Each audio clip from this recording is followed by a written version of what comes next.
നമസ്കാരം. എല്ലാ പ്രിയപ്പെട്ട പ്രേക്ഷകർക്കും കേരളത്തിലെ ഏറ്റവും വലിയ ജനകീയ വാർത്താ മണിക്കൂറിലേക്ക് സ്വാഗതം. നമ്മൾ ആരംഭിക്കുകയാണ്. പൊതുജനം കഴുതിയല്ല സാർ.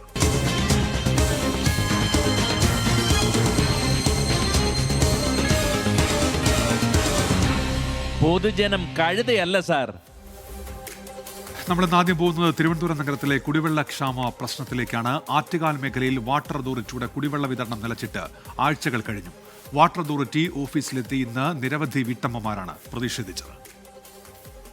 ആറ്റുകാൽ കുരിയാത്തി മേഖല തിരുവനന്തപുരം നഗരത്തിന്റെ ഹൃദയഭാഗമാണ്. ഇവിടെ കുടിവെള്ളം ലഭിച്ചിട്ട് ദിവസങ്ങൾ കഴിഞ്ഞു. കടുത്ത പ്രതിസന്ധിയിലൂടെയാണ് പ്രദേശവാസികൾ കടന്നുപോകുന്നത്. തിരുവനന്തപുരം കോർപ്പറേഷന് കീഴിലെ ആറ്റുകാൽ, വട്ടവിള, പുതുനഗരം, തേരകം, MSK നഗർ ഉൾപ്പെടെയുള്ള പ്രദേശങ്ങളിലാണ് പ്രതിസന്ധി. ആഴ്ചകൾ കഴിഞ്ഞു വെള്ളം ലഭിച്ചിട്ട്. വാട്ടർ അതോറിറ്റി പമ്പിംഗ് നടത്തുന്നില്ലെന്നാണ് പരാതി. വട്ടവളാകത്താണ് താമസിക്കുന്നത്. ഒരാഴ്ച കൊണ്ട് വെള്ളം വരുന്നില്ല. രാത്രി 3 മണിക്ക് വരും, ഒരു മണിക്കൂർ നിൽക്കും, അത് ദൂരെ പോലെ പോകും. അങ്ങനെ വന്നും പോയി ഉള്ള കണ്ടീഷനിൽ നിൽക്കുന്ന വെള്ളത്തിന് വളരെ ബുദ്ധിമുട്ടാണ്. പ്രായമുള്ളവരുണ്ട്, നടക്കാൻ പറ്റാത്തവരും ആൾക്കാരുണ്ട്. അതിനുള്ളൊരു പരിഹാരം കാണണമെന്ന് ഞാൻ പറയാണ്. കുറഞ്ഞത് ഒരു 6 മാസത്തിന് ഇപ്പുറത്തോട്ട് വെള്ളം ഇല്ല. ഇപ്പോൾ ഒരു 3 ദിവസത്തിന് മുമ്പ് ഒരു ദിവസം നല്ല സ്പീഡായിട്ട് വെള്ളം വന്നു. ആ വെള്ളം ഇപ്പോൾ 2 ദിവസം കൊണ്ട് കാണാനില്ല. ആ വെള്ളം എങ്ങോട്ട് പോയി നടന്നിട്ടാ. ഒരാളില്ലെങ്കിൽ ആ വീട്ടിൽ 1000 രൂപ ബില്ല് എഴുതി വരും. എൻ്റെ വീട്ടിൽ ഞങ്ങൾ കഥ പൂട്ടി പുറത്തിറങ്ങി ഹസ്ബൻഡ് പറയാൻ ഞാൻ തുറന്നു തരാം, എനിക്ക് പറ്റൂല, ഞാൻ അപ്പുറത്തെ വീട് എഴുതി കഴിഞ്ഞു, ഇപ്പുറത്തെ വീട് വരാൻ പറ്റൂല. ബില്ല് നോക്കിയാൽ ബില്ല് 700 രൂപ. എൻ്റെ ഹസ്ബൻഡ് വന്ന് വാട്ടർ അതോറിറ്റിയിൽ വന്ന് വഴക്കുണ്ടാക്കിയപ്പോൾ നിങ്ങൾക്ക് അടുത്ത ബില്ല് വരുമ്പോൾ അത് കുറഞ്ഞു വരും, നിങ്ങൾ അക്കൗണ്ട് ഇവിടെ കിടക്കും. ഞങ്ങൾക്ക് പിന്നെ ഇവിടെ അക്കൗണ്ട് ചെയ്യണമെങ്കിൽ പിന്നെ വീട്ടിൽ വെള്ളം ഇറക്കേണ്ട കാര്യമില്ലല്ലോ. പുറത്തുനിന്ന് പണം നൽകി വെള്ളം വാങ്ങിയാണ് പ്രദേശവാസികൾ ഓരോ ദിവസവും തള്ളി നിൽക്കുന്നത്. തിട്ടക്കുടിയിൽ വെള്ളം വന്നിട്ട് ഒരുപാട് ദിവസമായി, വെള്ളം വരുന്നില്ല, ജോലി പോകാൻ പറ്റുന്നില്ല. ആ തിട്ടക്കുടി താഴെ ഭാഗം വരെ വെള്ളമുണ്ട്, എന്നിട്ട് സർവീസ് പൈപ്പിൽ വെള്ളം വരുന്നുണ്ട്, മുകളിൽ വരുന്നില്ല. ഞങ്ങൾ ഒരുപാട് കിടന്ന് കഷ്ടപ്പെടുകയുണ്ട്. കൗൺസിലർ വിളിച്ച് പറഞ്ഞു, കൗൺസിലർ വന്നു നോക്കി, ഇവിടുത്തെ ഒരു ഓവർസിയർ അമലം വന്ന് നോക്കിയിട്ട് വെള്ളം കിട്ടിയില്ല, വലിയ ബുദ്ധിമുട്ടിലാണ് പോകുന്നത്. അല്ലെങ്കിൽ ഇപ്പം പബ്ലിക് പൈപ്പ് ഇവർ ക്ലോസ് ചെയ്തു. അപ്പോൾ പബ്ലിക് റോഡിലൊക്കെ ഇരിക്കുന്ന പൈപ്പിൽ നിന്ന് നമുക്ക് വെള്ളം എടുക്കാൻ പറ്റത്തില്ല, അത് പൈപ്പ് വേണ്ടേ. അപ്പോൾ ഇവർ എന്തെങ്കിലും കണ്ടുപിടിച്ചേ പറ്റുള്ളൂ. ഇത് അന്ന് ജെയൊക്കെ വന്ന് നോക്കി ഉടനെ അതൊക്കെ വെള്ളം കൂടുതലായിട്ട് കിട്ടും എന്നാണ് പറഞ്ഞത്.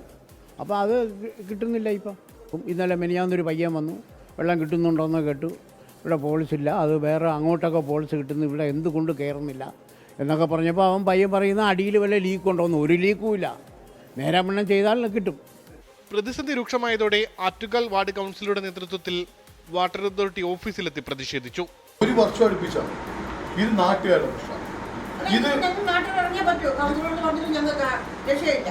അപ്പം ഞങ്ങൾക്ക് നാട്ടിൽ ഇറങ്ങിയാൽ പറ്റുമോ? ഇനിയിപ്പോൾ ഇതിലൊരു പരിഹാരം ഉണ്ടായെങ്കിൽ ഞങ്ങൾ മൊത്തം 71 വീട്ടുകാരും ഇതിൻ്റെ പിറ്റേ തോന്നി.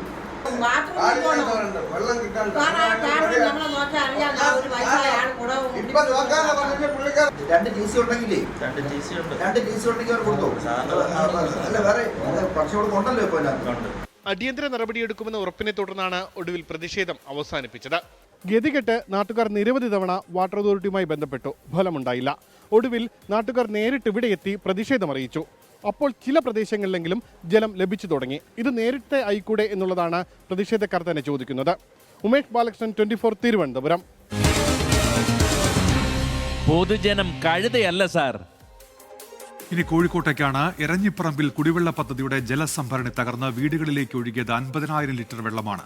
സംഭരണിക്ക് കാലപ്പഴക്കമുണ്ടെന്നും ജലസംഭരണം തൊട്ടടുത്ത ടാങ്കിലേക്ക് മാറ്റണമെന്നും നാട്ടുകാർ നേരത്തെ ആവശ്യപ്പെട്ടിരുന്നു. എന്നാൽ പഞ്ചായത്ത് അധികൃതർ നടപടി സ്വീകരിച്ചില്ല എന്നാണ് ആക്ഷേപം. 120 കുടുംബങ്ങൾ ആശ്രയിക്കുന്ന സംഭരണിയാണ് തകർന്നത്. മഴക്കാലത്തും കുടിവെള്ളത്തിന് ക്ഷാമം നേരിടുന്ന പ്രദേശമാണിത്. 30 വർഷം മുൻപ് നാട്ടുകാർ മുൻകൈയെടുത്ത് നടപ്പിലാക്കിയ പദ്ധതിയിലൂടെയായിരുന്നു ഇവിടെ കുടിവെള്ള വിതരണം നടന്നിരുന്നത്. അതിനായി നിർമ്മിച്ച ജലസംഭരണിയാണ് ഈ തകർന്നു കിടക്കുന്നത്. ചാത്തമംഗലം പഞ്ചായത്തിലെ കൂളിമാട്ടിന് സമീപത്തെ എരഞ്ഞിപ്പറമ്പിലാണ് ജലസംഭരണി. 120 കുടുംബങ്ങൾ ആശ്രയിക്കുന്ന സംഭരണിക്ക് 30 വർഷത്തിലധികം പഴക്കമുണ്ട്. നാട്ടുകാരുടെ നേതൃത്വത്തിലുള്ള ജനകീയ കമ്മിറ്റിയായിരുന്നു പരിപാലനം. ജലസംഭരണിക്ക് കാലപ്പഴക്കം വന്നതോടെ സംഭരണം തൊട്ടടുത്ത മാളികത്തടം പദ്ധതിക്കായി നിർമ്മിച്ച ടാങ്കിലേക്ക് മാറ്റണമെന്നാവശ്യപ്പെട്ട് നാട്ടുകാർ പഞ്ചായത്ത് സെക്രട്ടറിക്കും പ്രസിഡന്റിനും നിവേദനം നൽകിയിരുന്നു. 120 ഗുണഭോക്താക്കൾ ഉപയോഗിക്കുന്ന ഒരു ടാങ്കാണിത്. അപ്പോൾ കുറേ കാലങ്ങളായിട്ട് ഞങ്ങൾ ആവശ്യപ്പെട്ടിട്ടുണ്ട് തൊട്ടപ്പുറത്തുള്ളൊരു ടാങ്ക് കിട്ടി, അതിലേക്ക് ഈ കണക്ഷൻ മാറ്റണം എന്നുള്ളത്. എന്നാൽ പഞ്ചായത്തിൻ്റെ ഭാഗത്തുനിന്ന് ഇതുവരെ ഒരു തീരുമാനം വന്നിട്ടില്ല. ഇപ്പോൾ ഞങ്ങളെ സംബന്ധിച്ചിടത്തോളം ഇവിടെയുള്ള ഈ ആൾക്കാർക്ക് കുടിവെള്ളം എത്രയും പെട്ടെന്ന് എത്തിച്ചു കൊടുക്കുക എന്നുള്ളതാണ്. അതിനു വേണ്ടിയിട്ട് ഞങ്ങൾ ഇവിടെ സംഘടനയുടെ കീഴിലും അല്ലാതെയുമായിട്ട് റെസിഡൻസിൻ്റെ കീഴിലൊക്കെ ആയിട്ട് ഞങ്ങൾ അഹോരാത്രം പരിശ്രമിച്ചുകൊണ്ടിരിക്കുകയാണ്. ഫെബ്രുവരിയിൽ നൽകിയ നിവേദനത്തിൽ ഒരു നടപടിയും ഉണ്ടായില്ല. അതിനിടയിൽ നാട്ടുകാർ ആശങ്കപ്പെട്ടതുപോലെ എരഞ്ഞിപ്പറമ്പ് ജലസംഭരണി തകർന്നു.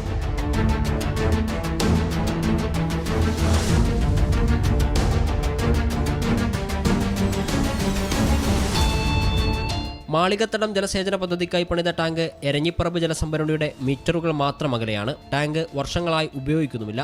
വെള്ളം എത്തിക്കേണ്ട മാളികത്തടം ടാങ്ക് നിർമ്മിച്ചതിനേക്കാൾ ഉയരത്തിലുള്ള പ്രദേശമായതിനാൽ വർഷങ്ങളായി ഈ ടാങ്ക് നോക്കുകുത്തിയാണ്. ഇതിൻ്റെ കാലപ്പഴക്കവും അതുപോലെ തന്നെ കാലപ്പഴക്കത്തിനുപരി അതുപോലെ തന്നെയാണ് ആ ടാങ്ക്. നല്ല ഹൈറ്റുള്ള ടാങ്കാണ്. അപ്പോൾ കുറച്ചും കൂടി എല്ലാവർക്കും സുഖമായിട്ട് വെള്ളം കിട്ടാനും കുറച്ച് കണക്ഷനൊക്കെ ആവശ്യപ്പെട്ട ആൾക്കാർക്കുണ്ട്. അവർക്ക് പ്രയാസം എന്ന് പറഞ്ഞാൽ ഇത് താഴ്ന്ന ടാങ്ക് ആയതുകൊണ്ട് അവർക്ക് കിട്ടാത്തൊരു പ്രശ്നമുണ്ട്. അപ്പോൾ അതിന് വേണ്ടിയിട്ടാണ് നമ്മളെ കൊടുത്തത്. കമ്മിറ്റി ആവശ്യപ്പെട്ട പ്രകാരം തന്നെ കൊടുത്തത്. അപ്പോൾ അതിന് ഫിറ്റ്നസ് പഞ്ചായത്താണ് ഫിറ്റ്നസ് തരുന്നത്. ഫെബ്രുവരിയിലാണ്. ടാങ്ക് തകർന്നത് രാത്രിയായതിനാലാണ് വലിയ അപകടം ഒഴിവായത്. പകലായിരുന്നെങ്കിൽ കുട്ടികൾ ഉൾപ്പെടെ മുറ്റത്തുണ്ടാകുമായിരുന്നു. ഒരു സ്മാരകം പോലെ ഇവിടെ ഈ ടാങ്ക് ആവശ്യമില്ലെന്നാണ് നാട്ടുകാർ പറയുന്നത്. എരഞ്ഞിപ്പറമ്പ് കുടിവെള്ള പദ്ധതിയുടെ ഭാഗമായുള്ള കണക്ഷനുകൾ ഈ ടാങ്കിലേക്ക് മാറ്റണമെന്നാണ് നാട്ടുകാരുടെ ആവശ്യം. അത് ഇനിയും വൈകരുത്.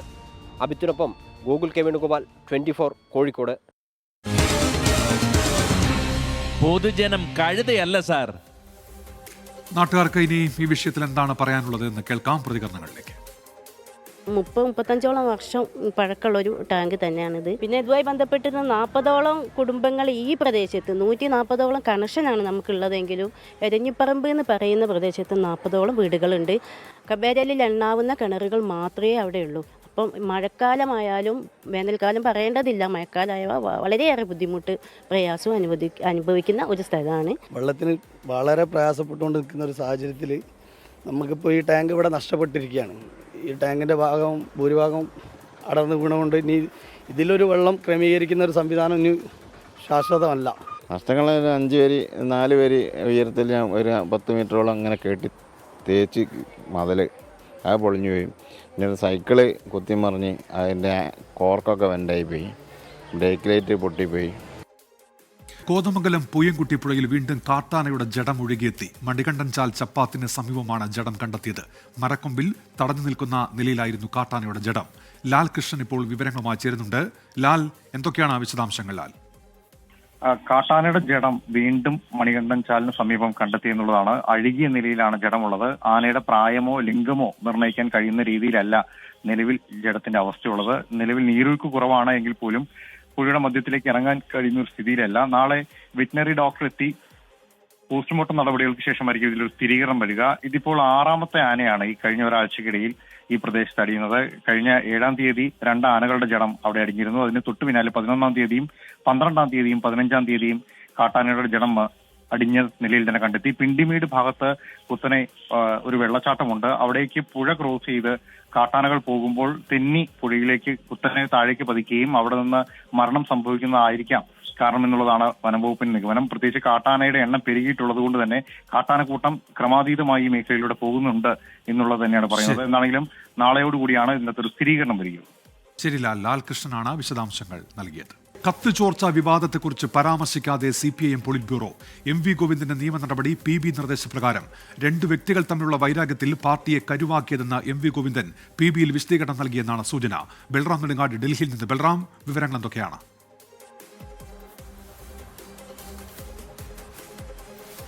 ഉന്മേഷ്, ഇന്നലെ ചേർന്ന CPMന്റെ പോളിറ്റ് ബ്യൂറോ യോഗം സംബന്ധിച്ചുള്ള പ്രസ് കമ്മ്യൂണിക്കെ അല്പസമയം മുമ്പ് മാത്രമാണ് പുറത്തു വന്നത്. എന്നാൽ ഈ കത്തുചോർച്ച വിവാദവുമായി ബന്ധപ്പെട്ട യാതൊരു പരാമർശവുമില്ല. മറിച്ച് സമീപകാല രാഷ്ട്രീയ സംഭവ വികാസങ്ങൾ സംബന്ധിച്ചുള്ള പരാമർശങ്ങളും പ്രതികരണങ്ങളും മാത്രമാണ് ഉള്ളത്. അതേസമയം ഈ കത്തുചോർച്ച വിവാദം പോളിറ്റ് ബ്യൂറോ യോഗത്തിൽ ചർച്ചയായി എന്ന് തന്നെയാണ് നമുക്ക് ലഭ്യമാകുന്ന വിവരം. ഇത് യോഗത്തിലും കൂടാതെ തന്നെ ഇന്നലെ ഈ യോഗത്തിനിടെ ഉച്ചയ്ക്ക് 2 മണി മുതൽ ഏതാണ്ട് 3 മണി വരെ 1 മണി മണിക്കൂറോളം MV Govindan general secretary MA ബേബിയുമായി പ്രത്യേകം കണ്ടിരുന്നു. ഈ ഒരു ഘട്ടത്തിലും ഈ വിഷയം ചർച്ച ചെയ്തു എന്ന് തന്നെയാണ് നമുക്ക് ലഭ്യമാകുന്ന വിവരം. ഇതിൽ പ്രധാനമായും ഈ MV ഗോവിന്ദൻ ഈ വിഷയത്തിൽ മുഹമ്മദ് ഷർഷാദിനെതിരെ വക്കീൽ നോട്ടീസ് അയച്ചിരുന്നു. ഈ നിയമ നടപടി ഉൾപ്പെടെ പോൾ ബ്യൂറോയുടെ നിർദ്ദേശമനുസരിച്ചാണ് എന്നാണ് ലഭ്യമാകുന്ന വിവരം. ഈ വിഷയത്തിൽ ഗോവിന്ദൻ മാസ്റ്റർ നൽകിയിരിക്കുന്ന വിശദീകരണം എന്നുള്ളത് രണ്ട് വ്യക്തികൾ തമ്മിലുള്ള, ഇത് ഷർഷാദും ഒപ്പം തന്നെ രാജേഷ് കൃഷ്ണയും തമ്മിലുള്ള വിഷയമാണ്. അതിൽ പാർട്ടിയെ കരുവാക്കുകയായിരുന്നു എന്നും ഡൽഹി ഹൈക്കോടതിയിലുള്ള മാനനഷ്ട കേസിൽ അതിൽ നിയമപരിരക്ഷ ലഭിക്കുന്നതിന് വേണ്ടിയാണ് താനല്ല ഈ കത്ത് പരസ്യപ്പെടുത്തിയത്, മറിച്ച് പാർട്ടി പോൾ ബ്യൂറോയിൽ നിന്നും ചോർന്നതാണ് എന്ന തരത്തിൽ ജനറൽ സെക്രട്ടറിക്ക് പരാതി കത്ത് അയക്കുകയും അത് പരസ്യപ്പെടുത്തുകയും ചെയ്തത് എന്നാണ് വിശദീകരണം. ശരി, ബൽറാം നെടുങ്ങാടി വിവരങ്ങൾ നൽകുകയായിരുന്നു. ഇനി വയനാട്ടിലേക്കാണ്. വയനാട് തവിഞ്ഞാൽ തലപ്പുഴ കാട്ടേരിക്കുന്ന് പാലം അപകടാവസ്ഥയിലായിട്ട് കാലങ്ങളേറെയായി. ഇതുവഴിയുള്ള ഗതാഗതം നിലവിൽ നിർത്തിവെച്ചിരിക്കുകയാണ്. 600-ലേറെ കുടുംബങ്ങളാണ് പാലത്തിനു വേണ്ടിയുള്ള കാത്തിരിപ്പ് തുടരുന്നത്. തവിഞ്ഞാൽ പഞ്ചായത്തിലെ കാട്ടേരിക്കുന്നിൽ ഒരു പാലമുണ്ട്. 2018 പ്രളയം പാലത്തെ സാരമായി ബാധിച്ചു. ഇക്കഴിഞ്ഞ മലവെള്ളപ്പാച്ചിലിൽ പാലത്തിന്റെ തൂണ് തകർന്നു.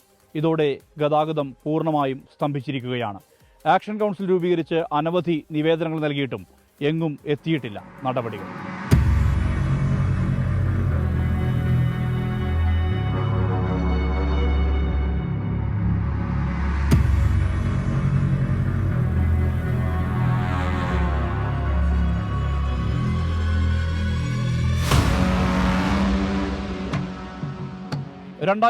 ൽ പ്രളയകാലത്ത് ഉരുൾപൊട്ടൽ ഉണ്ടായ മക്കിമലയിൽ നിന്നുള്ള മലവെള്ളപ്പാച്ചിലാണ് പാലം ഭാഗികമായി തകർന്നത്.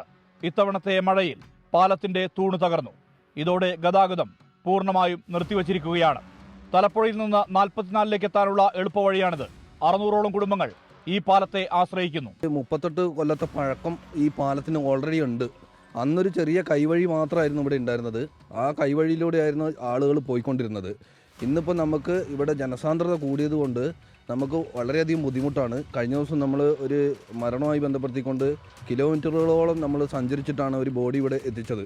അപ്പോൾ അതൊക്കെ വലിയ വിഷയങ്ങളാണ്. പെട്ടെന്ന് ആർക്കെങ്കിലും അസുഖങ്ങളോ കാര്യങ്ങളൊക്കെ സംഭവിച്ചിട്ടുണ്ടെങ്കിൽ നമുക്ക് ഇവിടുന്ന് കടന്നു പോകണമെങ്കിൽ ഭയങ്കര ബുദ്ധിമുട്ടാണ്. 2023 നവകേരള സദസ്സിൽ നാട്ടുകാർ നിവേദനം നൽകി. റീബിൽഡ് കേരള പദ്ധതിയിൽ ഉൾപ്പെടുത്തി പാലം പുനർനിർമ്മിക്കുമെന്ന് ഉറപ്പ് നൽകിയെങ്കിലും ഇതുവരെയായിട്ടും നടപടി എങ്ങുമെത്തിയില്ല. ഇപ്പോൾ തകർന്നത് പിന്നെ കഴിഞ്ഞ 2 ആഴ്ച മുമ്പ് ഒരു കുത്തറിട്ടുണ്ടായിരുന്നു. മക്കിയിൽ മഴ പെയ്തിട്ട് ആ സമയമായിരുന്നു ആ പില്ലർ തകർന്നത്. അല്ലാണ്ട് തന്നെ സെൻറ്റർ തൂണ് തകർന്നിട്ട് വർഷങ്ങളായി. നമ്മൾ ജയലക്ഷ്മി മന്ത്രിയുള്ള സമയം മുതൽ നമ്മൾ നിവേദനം കൊടുത്തുകൊണ്ടിരിക്കുകയാണ്. തുടർച്ചയായി നിവേദനം കൊടുക്കുകയായിരുന്നു. ഒരു 10 വർഷത്തിന് മേലെയായി ഇതിൻ്റെ ബലക്ഷയം സംഭവിച്ചിട്ട്. തദ്ദേശ സ്ഥാപനങ്ങളുടെ ഫണ്ട് ഉപയോഗിച്ച് പാലം നിർമ്മാണം പ്രായോഗികമല്ല. MP ഫണ്ടോ സംസ്ഥാന സർക്കാരിൻ്റെയോ കേന്ദ്ര സർക്കാരിൻ്റെയോ പദ്ധതിയോ ഇതിനായി വേണം. നമ്മൾ ആവശ്യപ്പെട്ടിട്ടുള്ളത് ഈ പാലം പുനർനിർമ്മിക്കണം എന്നുള്ളതാണ്. പുനർനിർമ്മിക്കാൻ വൈകുന്നതിനോടൊപ്പം തന്നെ ഒരു താൽക്കാലിക പാലം അപ്പുറത്തേക്ക് കടക്കണമല്ലോ കുട്ടികൾക്കും ആണെങ്കിൽ പോലും. അപ്പോൾ താൽക്കാലിക പാലം നിർമ്മിക്കേണ്ടതുണ്ട്. ഒപ്പം തന്നെ ഈ ഒരു പാലം പുനർനിർമ്മിക്കേണ്ടത് വളരെ അത്യാവശ്യമാണ്, അടിയന്തരമാണ്. കാരണം 2 കാരണമാണ്. അത്രയധികം ജനങ്ങൾ തിങ്ങിപ്പാർക്കുന്ന ഒരു മേഖലയാണിത്. നിരന്തരമായി മലവെള്ളപ്പാച്ചിലുള്ള സാഹചര്യത്തിൽ താൽക്കാലിക പാത ഒരുക്കാനും നാട്ടുകാർക്കും കഴിയുന്നില്ല. പാല നിർമ്മാണം വേഗത്തിൽ സാധ്യമാക്കണമെന്നാണ് ഉയരുന്ന ആവശ്യം. 100 കണക്കിന് ആളുകൾ ആശ്രയിക്കുന്ന പാലത്തിനാണ് ഈ അവസ്ഥ. ഇതിലൊരു മാറ്റമുണ്ടാകണം. പുതിയ പാലം വേണം.